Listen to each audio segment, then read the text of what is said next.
crafty friends, it's Komenda here, and I am back with another layout. This time I will be using super colorful and fun school days collection from Mintay Papers. It comes from a brand new July 2023 release, and I will be using, I think, everything that was included into this line, maybe besides 6x6 paper pad. So I am reaching for 12 by 12 paper with the cardboard, and the second one with the blue pattern, and paper that looks like a notebook page from a 6 by 8 add-on book, and this will be my composition. And those two papers will be on the corner laying like sheets of paper tore out from the notebook. So I'm just cutting them into this size. I also have this super fun um, edge puncher that imitates this kind of a notebook edge. You will see it in a second. I'm just trimming out the paper first. So this is my paper number one, and I will have another layer behind it.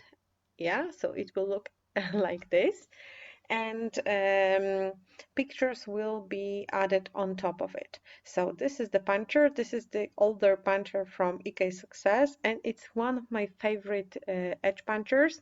I think it's the one I'm reaching the most often, which I cannot say about all of the others. I have like maybe 10 or 15 of them, and this one is the most used because I just like this texture, and it's very neutral, so you can use it for many projects. And I will be doing exactly the same with the second piece of paper.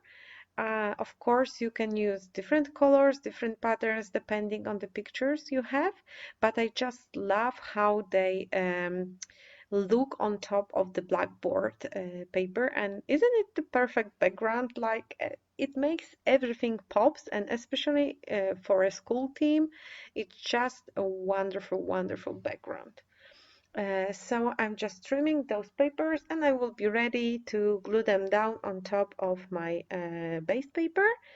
And before I will do that, I will need to unclog my glue because I am guilty of leaving it on the stand without adding the cap constantly.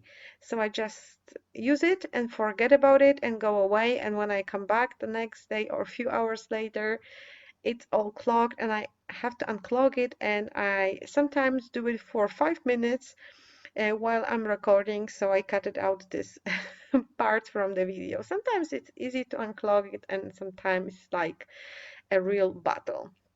But my glue is fun and running, fine and running, and I'm gluing down the layers. I'm also kind of bending a little bit those edges. So it has this real like torn out from the notebook texture, and I will be gluing down the pictures using pieces of cardboard for more dimension. You can of course use foam tape, fan foam, whatever you like to use for adding dimension to your projects. Of course, you don't have to add any dimension. You can recreate similar page without adding any bulk to it if you like to keep your layouts flat.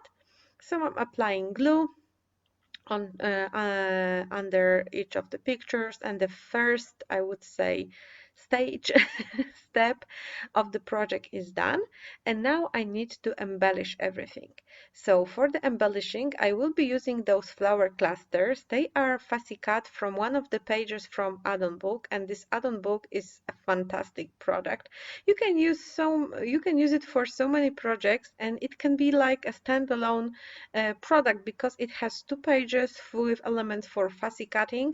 One of them is flower clusters, and one of them are like school supplies, art supplies, and you also have many wonderful patterns. So it's a perfect product for mini albums, for layout cards, and I will be also using those die cuts from the collection and paper elements from the element pack.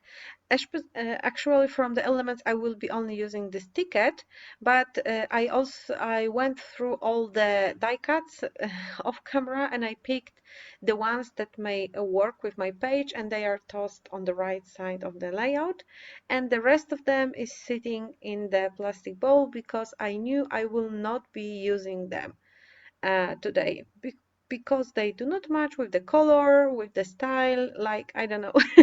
I always make this pre-selection of elements that I may use, so I'm not distracted by too many things laying on my desk, and I'm just building the composition. Some of the elements are glued down flat, some of them are glued down with pieces of foam squares, and it was kind of a longer process mixing and matching and trying and gluing down.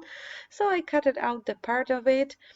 That's why there are paper planes that magically appeared on the layout. And I also found those three elements, paper bundles and the box of crayons, or maybe a bucket of crayons, that I wanted to add to my page. And as you can see, 12 by 12 papers are also great for fussy cutting elements. I know that usually you do not prefer to pay dollar, or I don't know how many does the papers cost right now in United States, but sometimes it's like you have used a piece of this paper and you know you will not be using the rest anytime soon, so it's also a good idea to fussy cut elements from this paper. And this one was already cut it out by me to use to cut a piece with the blue pattern on the background, so it wasn't like cutting into big paper only to get a piece of of a banner. And I'm also gluing down those marker and brush cut it out from this page. And this one is the page I was mentioning before from a 6 by 8 add-on book. So all the elements are glued down, and I wanted to add some dates. Well, actually, maybe not dates, but years. This layout is about my daughter, older daughter, that recently finished primary school, and I have one picture from the first day of the first grade, and the second picture from the last day of the eighth grade, because in Poland we have 8 grades in primary school, and then we have 4 years of high school, and then we have college. So it's a big milestone done for her, and you can see how grown up she already is and how a cute little girl she was when she started. She was 7 and now she's 14. So I wanted to add the title. It will be the first and last. Plus I also added 23. It's like 2023 and 15 from 2015 because this was the year she started school. And I'm also adding first and last. I should add day of school, but the title would be too long, and well, I will remember what first and last it was. So it's for me, for my memories. That's why I decided I will not finish the title full. And I'm also adding those enamel dots in blue, red, and black colors here and there, just to add a little bit of texture and like those drops of color. And I cannot tell you what company is it because I have them like for ages. Those are the mixed package from, I think, maybe a Pinkfresh Studio older collection. The same is with the alphabet I was using. It may be Puffy Alpha from Pinkfresh Studio, but I haven't bought any new alpha for ages because I'm trying to use up what I have, and I have a lot, maybe 100 or more packs of alphabets. So yeah, it's time to put them into good use. And the final step will be splashing over the layout with white. It's a mist, but it's like a glossy mist, so it will stay on top. It will not soak into the paper, and the white splatters will be fully visible. I just needed to mix it and unscrew it. So I'm splashing, and it gives this even more like a chalkboard look.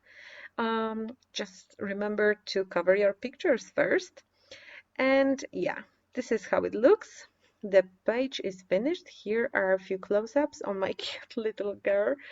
And this collection is arriving stores around the world just right now. So I'm sure we'll be able to put your hands on it if you wish so. And this one is really fantastic. Here are some other videos you may like from me. Don't forget to subscribe to never miss any video. For the product list, check the description box. You will find my affiliate links there. Thank you so much for staying with me and see you soon on some other video. Bye!